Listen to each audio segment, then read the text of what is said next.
Did built you there. say in the campaign that you would never do a sales tax? I'm just curious about people running in Ben Carpenter's wake. So I said that I don't like taxes, and I still don't like taxes. Who likes taxes? I thought you did. No, I don't like them. No one likes to pay I know. taxes, but I'm just saying it is a steadier, more reliable revenue stream. I like quality products, and I'm not afraid to pay for a quality product, but I want to make sure that I'm having a quality product for it.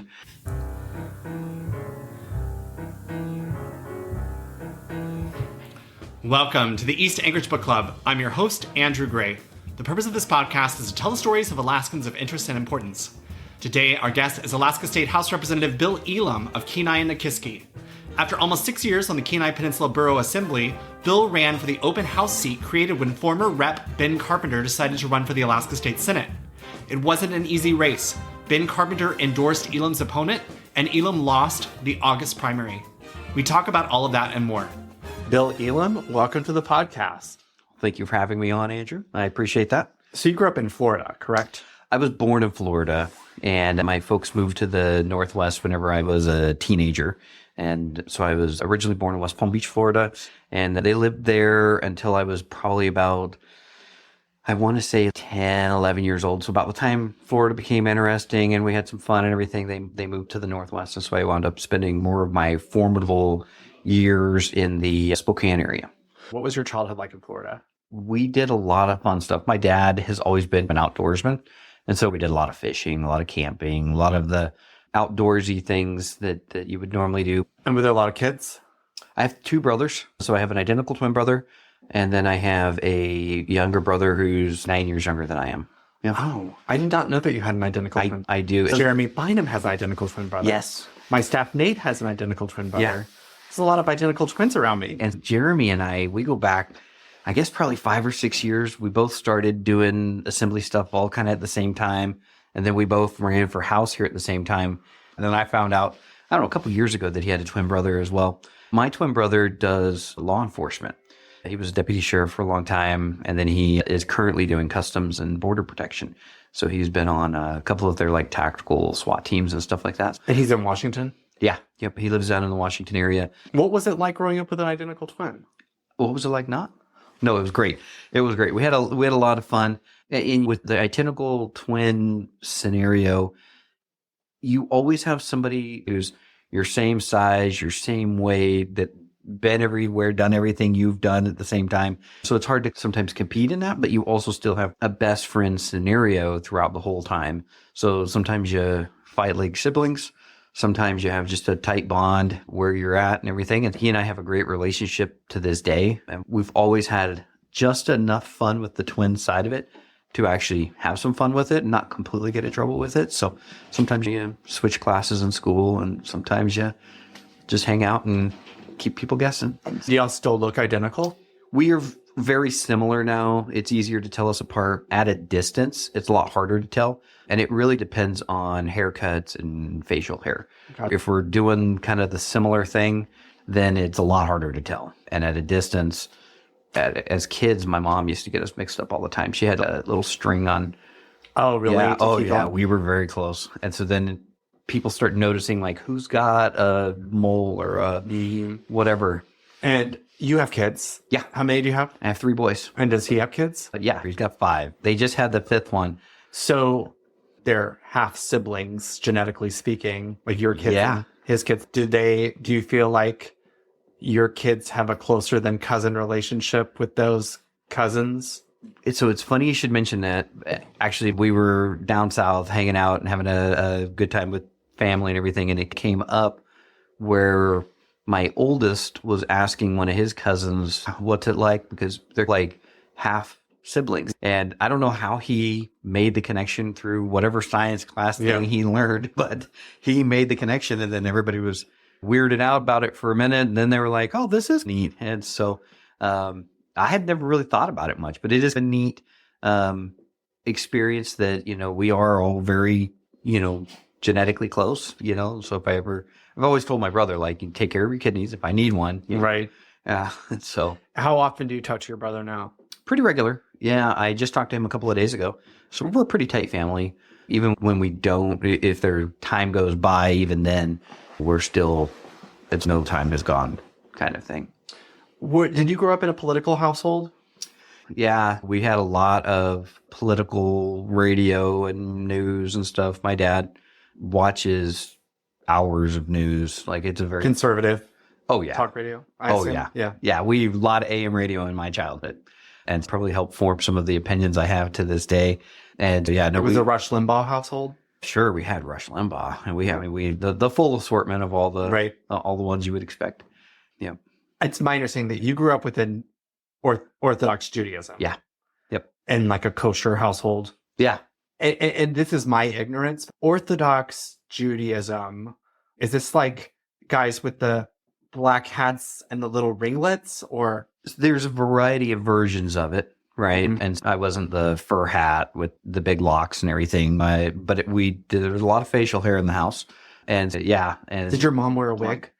my mom did not wear a wig; she wore a head covering, and so a lot of times she would wear various types of scarves and that kind of thing. Yeah, and I would say that we were more of a modern Orthodox type family, so it would be as stringent as a kippah.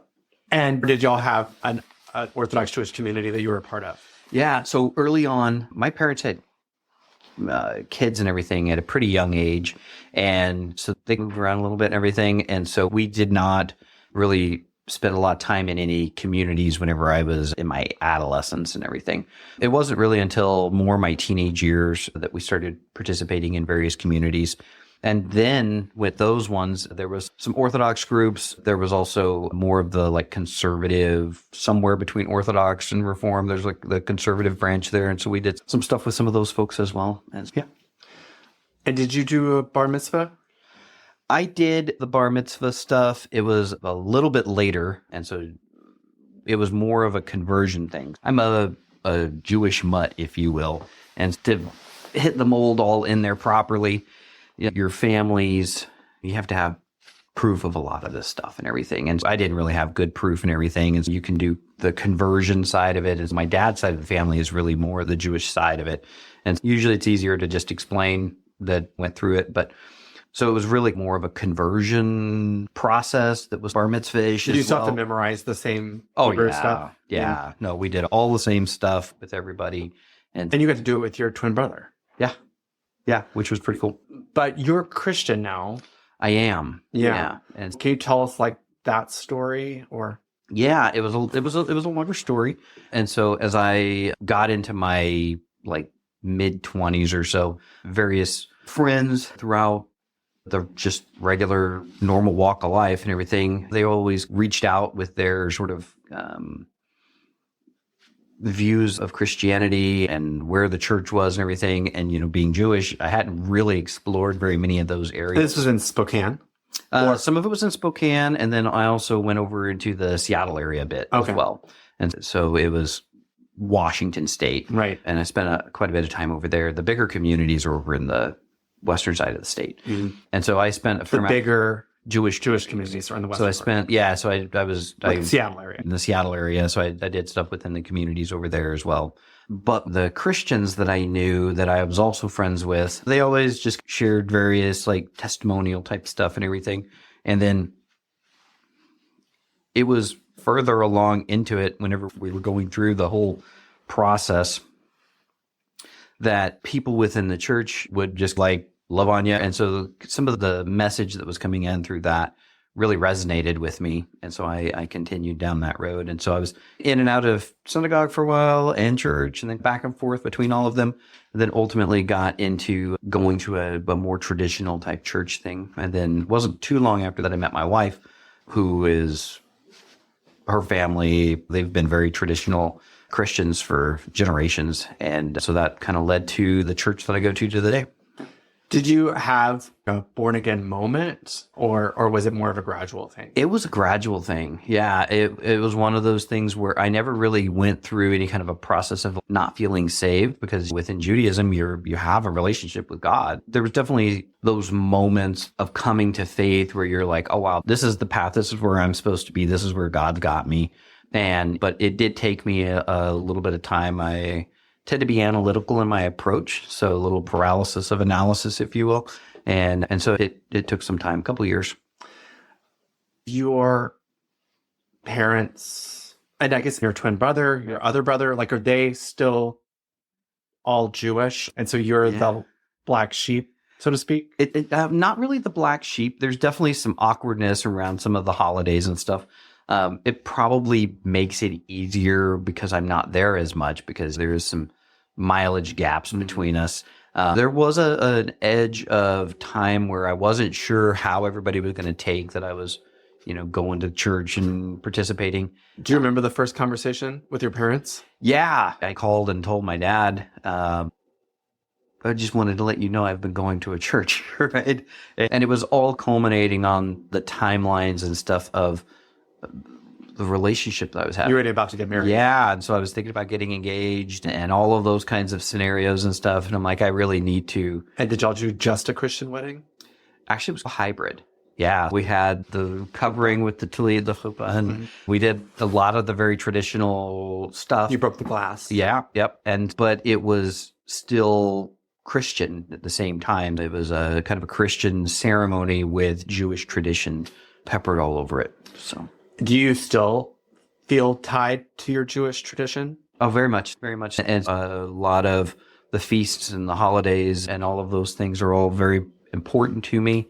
And so I try to keep kosher light, if you will. I don't do all of the real kosher stuff that you would do within Orthodoxy, but I do avoid the pork and shellfish. And yeah. And does your wife as well, or is it like your thing? It's more my thing, me and the boys. And so I'm not a particularly fun person to take to a pizza parlor. And I can tell that she enjoys going out and having some pizza with, out me from time to time. But we get along, and in the household, we do it really well together. And she's accommodating, I'm accommodating. We work well together in those areas of our differences. And you're teaching your kids Hebrew?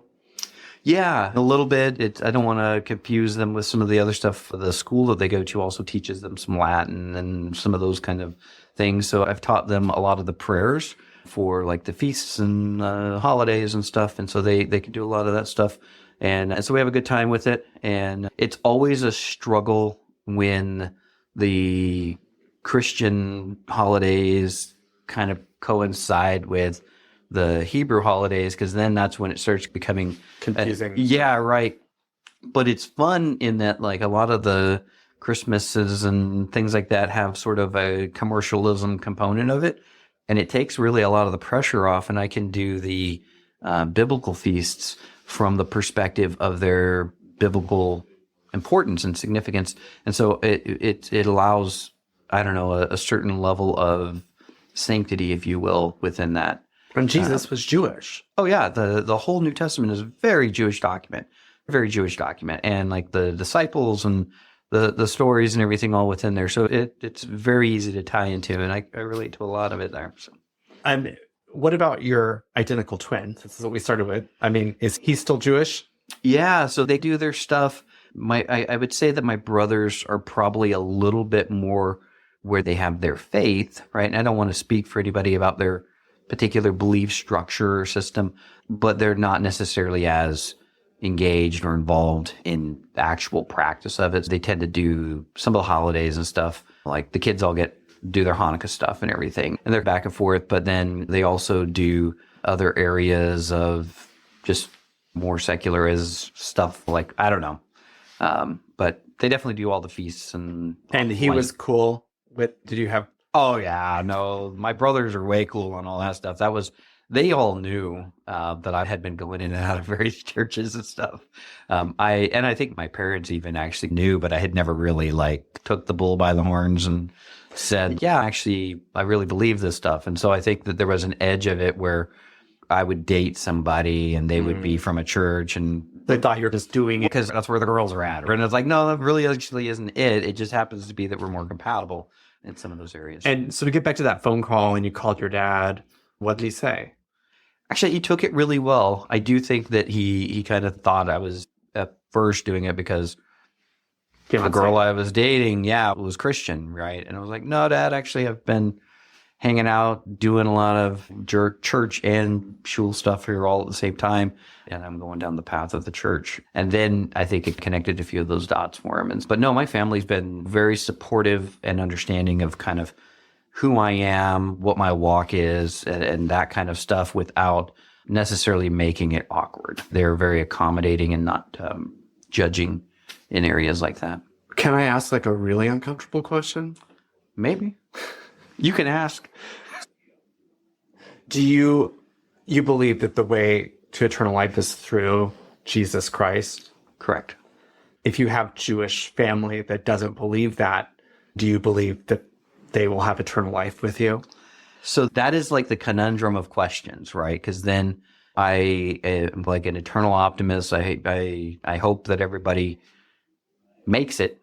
But if you take Scripture for what Scripture says, there's only one path. And so I hope they all make it in, but I know where I'm going.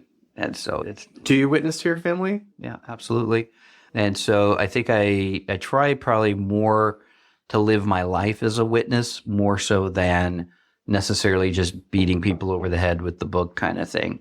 I find that when you get into where Scripture's at, and you take like Paul the Apostle, he met people where they were at. And that's really where God has always met everybody, really, is where they're at. Where are you at in your walk?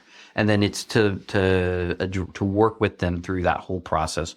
And so whenever I talk to anybody, family, friends, strangers, whoever it is, I don't judge people for who they are in any kind of like a bad way, or I try not to, right? I'm just as human as anybody else, right? I have my moments, but I try to meet people with where they're at. And then it's through kindness and through compassion, right? It's ultimately between them and God where or what they're doing. And I just don't want to be an impediment in that walk for them. So you met your wife in Washington State. Correct. And how did you end up in Alaska?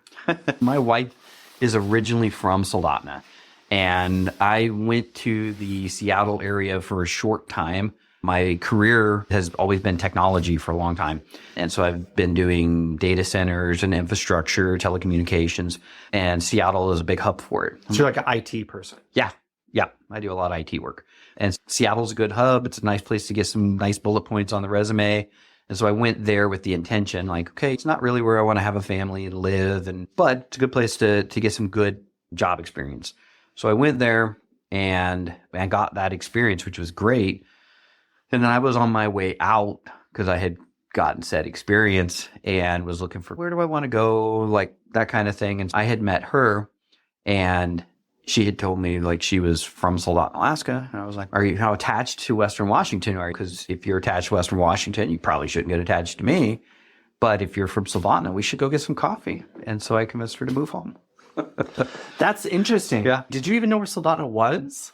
No, I knew a lot about Alaska. It's always had been a desired destination. My dad always talked about Alaska and everything. My grandpa fought on the Aleutians down here in World War II. Oh. Yeah, and I think that maybe part of the stories that maybe my dad had heard from his dad or whatever, but there's always just been this desire. Everybody in the family always loves the outdoors and the adventures of being in the mountains and everything.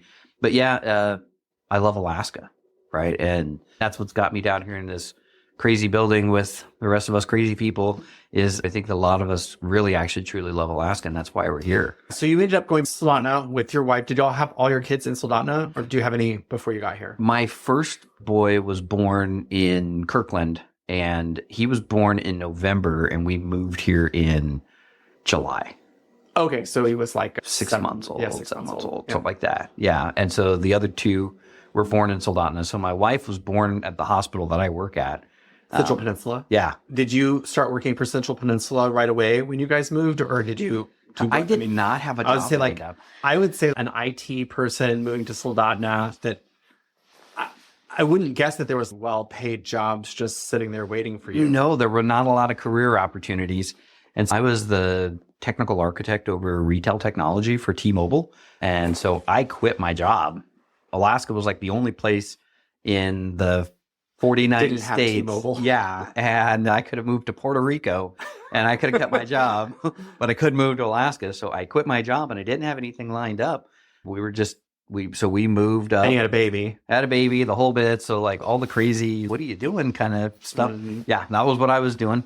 And so my wife and oldest flew up, and then my younger brother and I drove the Alcan with all of our possessions in a cargo trailer, dragging it behind an old Suburban. Mhm. And then I got up here, and a really good friend of mine, we've been friends for years. I met him before we moved up and everything because my wife's like childhood best friend, it's her husband. And so he and I have been friends for a long time. We'd been friends for several years prior.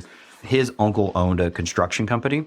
And so once I got in and got the trailer off the truck, we went and had dinner with them like a day or two later. And I told him, I'm like, yeah, I don't have a job lined up, but we've got savings. I'm going to do whatever I can. If I'm pushing shopping carts down here at Fred Meyer's to keep from dipping into savings, that's what I'll do while I wait for figuring out what kind of a job I'm going to How old were you? And what year was this? Oh, this was about maybe 11 or 12 years ago. It's like now. 2014, 2015. Yeah.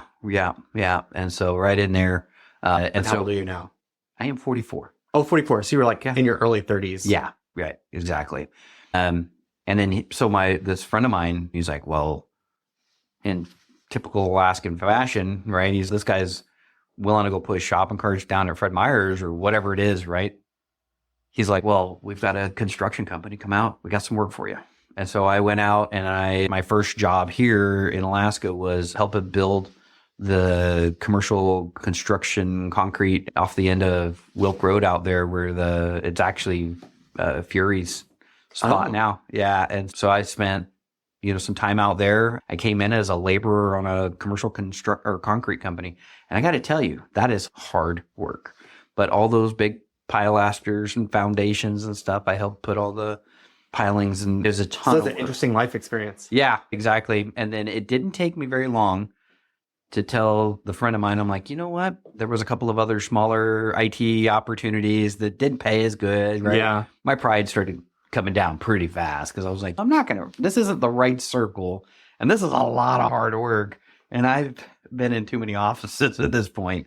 And so I wound up finding another gig within just about a month or so with one of the small technology companies. Doing IT stuff. Doing what you were meant to do. Exactly. And so I went in there. That only lasted for maybe a month or two. And they had some contracts with some of the small clinics around the Soldotna area. And so I was helping the hospital do some work with some of the small clinics with this other company.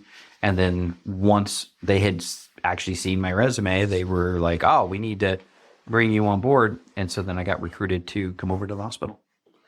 So from your vantage point as someone working IT with a large hospital, Yeah. What do you see as some opportunities to improve outcomes and lower costs in healthcare in Alaska?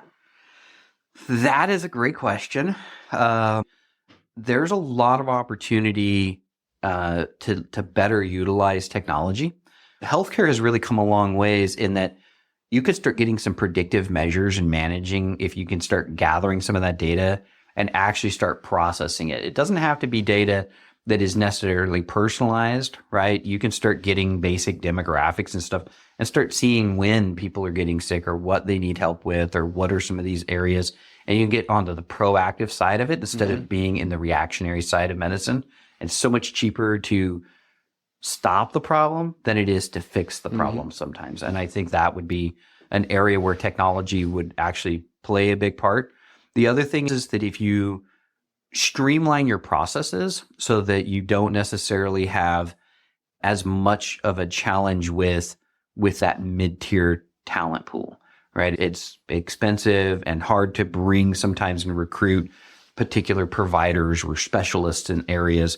So if you can do things that make their lives easier, because we got to play to our strengths, right? So like on the Kenai, it's not for everybody, but if you like to hike, you like to fish, you like to kayak or whatever the scenario is, what can we do to provide quality of life? Because those are going to be some of those things that people are really going to want. A hectic ER provider in LA or Seattle may want to get out of that rat race and might actually like the nicer lifestyle of what's going on, because it is an adventure lifestyle. And so what can we do to make that destination, bring that out? So make their lives easier in how you're providing those services.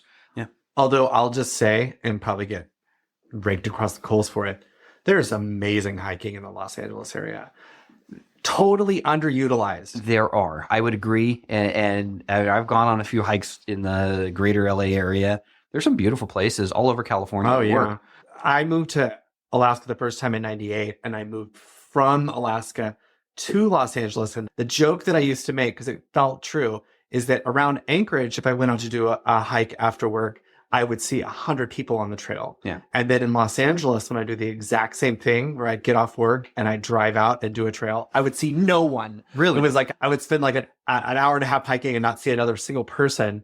I just thought it was so funny, like moving from astronomically smaller city to an astronomically bigger city, but yet the lifestyles were so different. And I think a lot of people, you hit on it, is there's urban trails and then there's actual hiking trails. One of the things that's pretty cool with where we're at in the Kenai Solatna area on the peninsula, you don't have to go far to be far. How old are your kids? My oldest is 11 and then 9 and 6. Gotcha. Which we have pretty cool birthdays. I'm going to share that with you. Okay. And 8, 11, and 12. That's their birthdays? Their birthdays. Oh, that is very cool. They are all, right? Yeah. Month and day are the same. Did y'all try for that? Well, the third one, we're that going was to make it. purely strategic planning. Yeah. That's funny. No, it just happened that way. So you are sitting in the Alaska State Capitol with you right now. You're like, I guess, in your third week as a legislator. Yep. But you served on the Kenai Peninsula Borough. Kenai Peninsula Borough Assembly. Yes. Yes. I did 2 terms there. 6 years? Yeah. Just shy of 6 years. Yep. So what got you involved in local politics? I actually really didn't have any desire. It was never like some kind of ambition. If I'm completely honest, I never liked politics. But you didn't really pay attention? I paid attention, but like everybody else, it was generally the headlines of stuff that was going on. Sometimes you don't know what you don't know. And that was one of those cases for me where I didn't really realize it. But my predecessor on the assembly was Norm Blakely. And Norm, he's actually Andy Kreiner's dad. And so my wife's family, they're all tied for generations back and everything. And so Norm, he called the friend of mine that I did the construction with, and he calls him up. He says, I need somebody to replace me on the assembly. And the friend of mine was like, you need to talk to Bill. Bill's got the right demeanor and thought process. He'll actually sit down and read those packets and everything. And it's because they were looking for somebody with a family, younger, that kind of stuff. And so Norm gives me a call. So I assume Norm Blakely is quite old. Yeah. I mean, if 80's old. Yeah. Norm's a great guy. So Norm calls me up and he's, hey, I need somebody to run on the assembly, which I had known Norm for years at this point as well. I'm like, no, you got the wrong guy. I'm not going to get involved with any of that. But then he started talking about what the job did and the things you can do in your community. And so I was like, oh, I'll think about it a little bit. So I went home, thinking about it, did a little bit of digging around and everything. And I'm like, well, it's pretty hard to sit back and complain about your roads or your solid waste or your schools or whatever the scenario is, if it's a fire or whatever, and not actually play an active role in it. And so I'm like, actually, I'll go ahead and do this. I do think that it's an important thing. What we're working on is actually very important stuff. Sometimes we all get caught up in some of the drama of whatever is the hot button issue of the day, but it's very important stuff. There's so many little things that we do along the way that add up to some big things at the end of the day. And so, I decided to get involved. And so I got on the assembly, got appointed to roads and education and emergency services. Were your kids in public school? Yeah. So my boys go to the charter school there in Kenai, Aurora Borealis. And my oldest had just recently gotten in. So he was in kindergarten whenever we were doing all of that. And I don't know anything about Aurora Borealis. What kind of charter school is that? It's a traditional school education type stuff. And so they've got Saxon math, phonics. So I'm guessing to translate for anchors, like Northern Lights ABC, there's like a old, like back to basics style school. Yeah. Traditional classic learning. And it's, our charter school always ranks within the top 3 schools in the state for outcomes and stuff throughout everything that is in there. So it's the one of the flagship schools for that classical learning. Mm-hmm.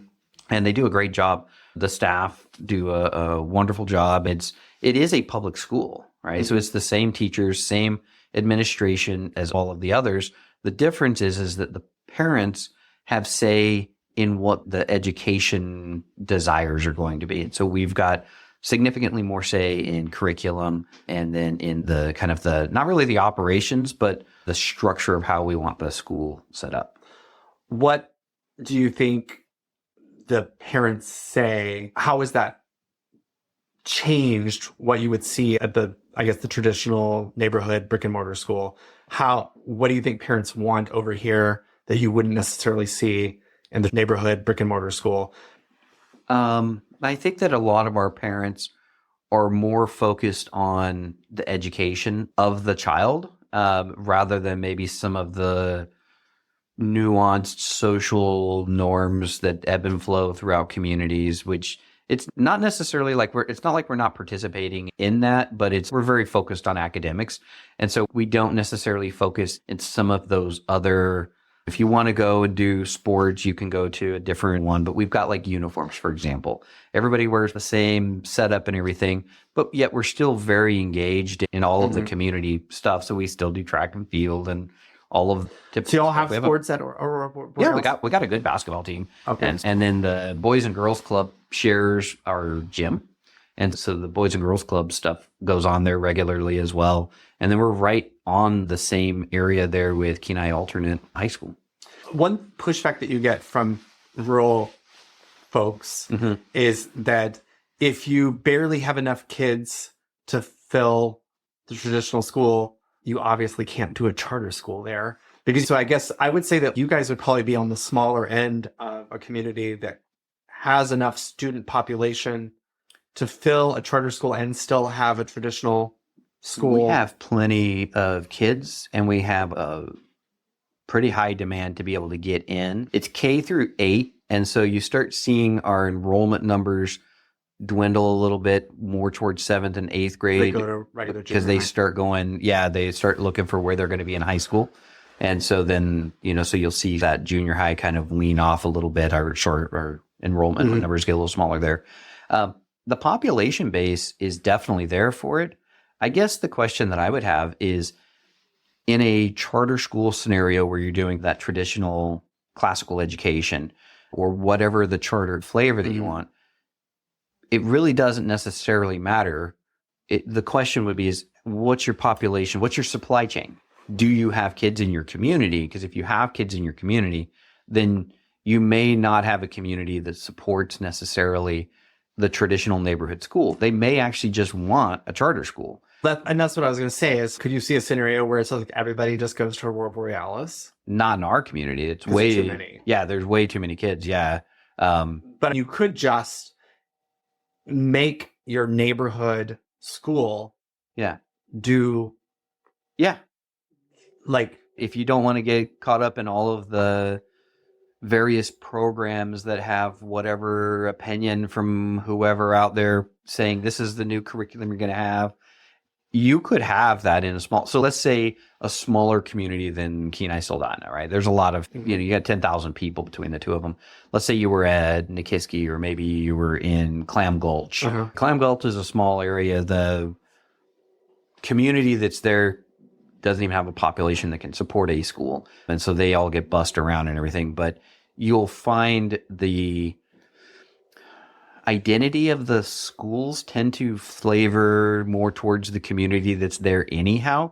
And so you'll find that as you get into some of our Russian communities on the Southern Peninsula, right? The schools have a very Orthodox flavor, Russian flavor to them because that's what your community is. Right. And so what you'll find is if you're in a community that wants classical learning, that school will be there. But the larger the school district, let's say Anchorage, for example, there's going to be standardization of your curriculum and stuff that goes out across all of your schools. Right. And so I'm just going to push back just a bit. Sure. Just say that, like, the reason why you quote unquote don't have classical teaching happening is because evidence-based studies over time show that kids learn better in small groups or something like that. So you have more of the rearrangement of desks so that kids are sitting in small groups as opposed to sitting individually facing forward.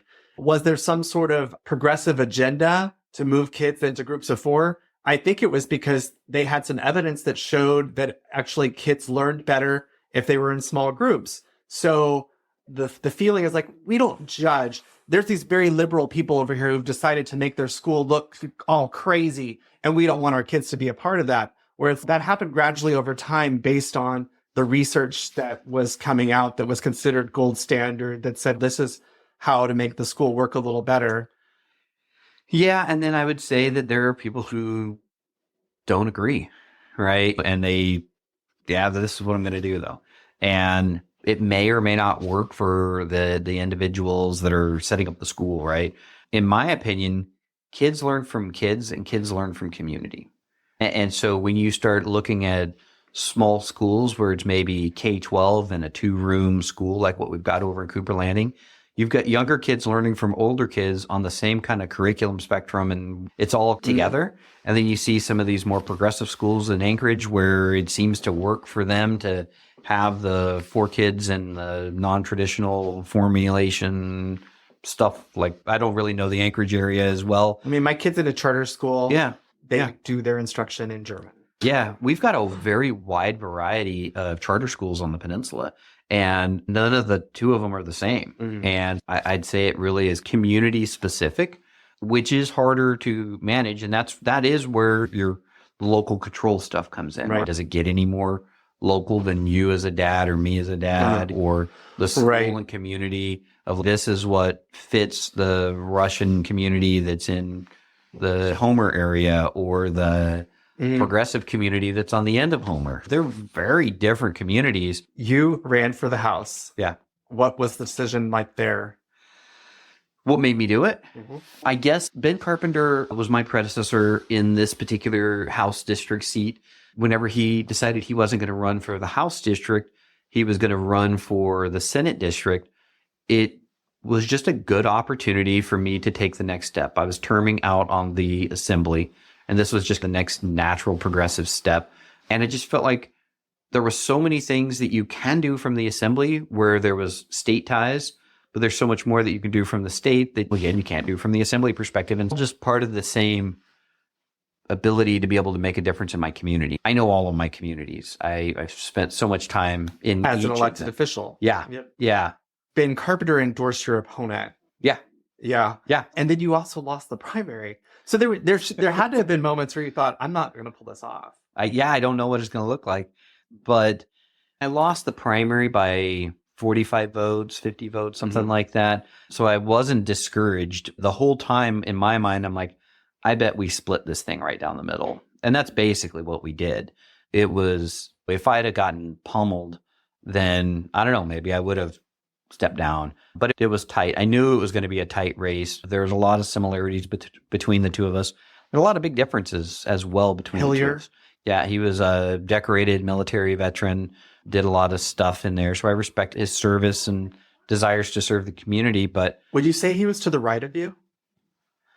it depends on the issue and what you're defining as right.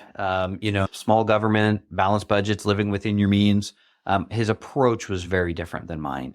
It was very military type style, and I'm, more of collaborative. Yeah, right, exactly. I don't know that either one of us would vote for a bloated budget. So how do we? If you don't want a bloated budget, then you should join the Democrats. I've seen your bill. This is Alaska. The Democrats are the fiscally responsible party. Oh, we're going to go there, huh? I'm going to take the 5th now. But hey, this is where I don't fit in. Yeah. The Democrats. I'm just saying for the record, I'm a pay for everything and big PFD, which puts me at odds with my own party. Sure. No, Because they're like, you can't do both. Like, Yeah. they're like, you just can't. How do you want to do that? So I want more revenue. And we learned this in Ben Carpenter's committee last year, Ways and Means. We learned that we need to have stable, reliable funding from year to year. And the way most states do that is either through an income tax or a sales tax. We had Ben Carpenter's sales tax, which I supported. We had the governor's sales tax that we never saw, but I would have supported because we do need a reliable funding stream. What's not reliable is oil prices. What's not reliable is the stock market. And currently we're running our state on stock market investments and oil revenue. And you just never know. Are we going to have money or are we not? We have a very peak and valley economy, which makes it very challenging to stabilize. And so if you're going to run it that way, you can't build on a peak. You have to build really more towards the trough, more towards, and then there's just not enough money in those areas to Did build you there. say in the campaign that you would never do a sales tax? I'm just curious about people running in Ben Carpenter's wake. So I said that I don't like taxes, and I still don't like taxes. Who And likes taxes? I thought you did. No, I don't like it. No one likes to pay taxes, but I'm just saying it is a steadier, more reliable revenue stream. I like quality products, and I'm not afraid to pay for a quality product, but I want to make sure that I'm having a quality product for it. Because you guys have sales taxes down on the peninsula. We do have several sales tax type revenue streams for the boroughs. The cities have them. And so then there's also property taxes and service area But your taxes. property taxes are lower because you have another revenue stream. Correct. And there are multiple revenue streams within the Kenai Peninsula Borough. I think one of the challenges is when you start talking about any of those types of taxes is Alaska has not had an income tax or a sales tax. And so all of the municipalities, which there are a large number of them, all have come up with different creative ways of generating revenues because they don't get necessarily the oil and resources. Except for Anchorage. Do you know Lisa Parker? Yeah, I know Lisa. Were you all in the assembly together? She was on the city council in Soldotna. Yes, she was on the Anchorage Charter Commission, and the Anchorage Charter has a Bill of Rights for people who live in Anchorage, and it is freedom from a sales tax, which we don't have a sales tax in Anchorage, which puts us at a huge disadvantage compared to just about every other municipality in the state. Yeah, I'm not going to go out and champion some kind of new taxes and stuff. No means. But when you limit yourselves, what that is, then you wind up also really disappointing a lot of people when you have to hike up their property taxes. Right. When you put all your eggs in the property tax basket. Yeah. Then how do you pay for stuff? The local contribution, our sales tax on the peninsula pretty much pays for our education component of the peninsula for Kenai Peninsula Borough School District. Property taxes offset it just a little bit as well. But then property taxes are primarily used for services within the borough, and which kind of works out. And then we don't charge for solid waste. We also have cleaner areas because you can go to the dump for free. And so the property owners have consistently said that was an important thing to them. Of course, everybody will say whenever summertime comes along, well, we should figure out a way to tax the other people who don't live here. But the reality is they'll dump their garbage just as much as anybody else will. So we continue to fund that through property taxes. But then you get other areas. So if you implemented a statewide sales tax, for example, it would hurt Seldovia a lot because they're already almost, like 9%. So you would get them into a double-digit sales tax scenario. Or if you do a bed tax, for example, that's another one that people look at. That's my bill. Yeah, I wasn't going to go there right away, but that turns into a more challenging scenario where like a bed tax may work in Anchorage where you have large hotels, but on the peninsula, we really don't have hotels. We wind up with VRBOs or Airbnbs and that kind of stuff. And so you don't want those tourists to pay that money. This is an awkward conversation. I'll just say I know the bed tax arguments pretty well. I think if we're going to have additional revenue for the state, I think doing what 47 other states have done to bring in revenue from tourists wouldn't be a bad idea. I'm not saying that it's necessarily a horrible idea. We're talking about like 3%. Well, a lot of thought has to go in how you do it, right? Because what you wouldn't want to do is then now somebody's got their house bedroom being set up as an Airbnb, how do you accommodate for all of those various types? They can. Yeah. Because they do it in every other state. Yeah, I'm sure they do. Hey, we're at the end of our time, but I always ask people to recommend a book at the end. Is there a book that you want to recommend for our listeners? Being here in the capital, wouldn't you recommend the Constitution? The Alaska State Constitution? Sure. It wouldn't take you very long to read it. It But very doesn't take few very long. people have actually It read it. doesn't take very long to read it. I will say it's not invigorating. As somebody who's the chair of judiciary who does read the Alaskan Constitution, I always say, you know what I'm going to do? I'm going to sit down and read it all the way, straight through. And I've never succeeded at sitting down and reading it straight through. Well, Have then you? I would recommend that I would recommend that you read the Alaska State Constitution from thank cover you. to cover. Thank you so much in one sitting. I will do my best. Bill Elam, thanks so much for being on the show today. Thank you. Thank you, listeners. If you like what you heard, please subscribe, rate, and review us. To contact me, email rep.andrew.gray@akleg.gov or call our office at 907-465-4940.